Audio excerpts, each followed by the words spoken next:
سلامونه وخت مو پخیر دی اجمل شهاب فیسبوک باندې او یوټیوب چینل ته خراغلاست راشد خان د کرکټ نړیواله شورا په تازه درجه بندي کې پرمختګ یې کړی دی نور جزئیات په همدې ویډیو کې وګورئ یوټیوب چینل لایک او سبسکرایب کړئ د کرکټ نړیواله شورا د یو ورځنیو لوبو د لوبغاړو تازه درجه بندي اعلان کړی ده چې افغان ستوری راشد خان د توپ اچونکو په درجه بندي کې پرمختګ یې کړی دی خو موجب بیا په لاسو غوړو نومونو کې نشته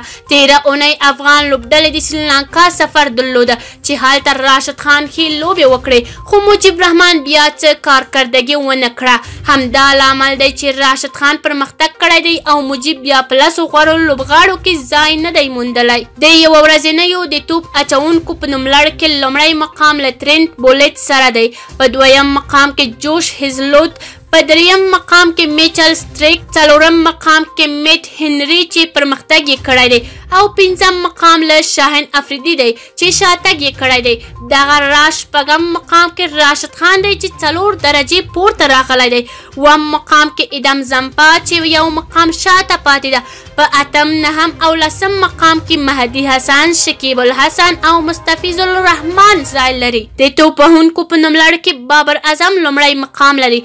چیرې کوم نظر لرئ کومنټ کې شریک یوټیوب چینل لایک او سبسکرایب کړئ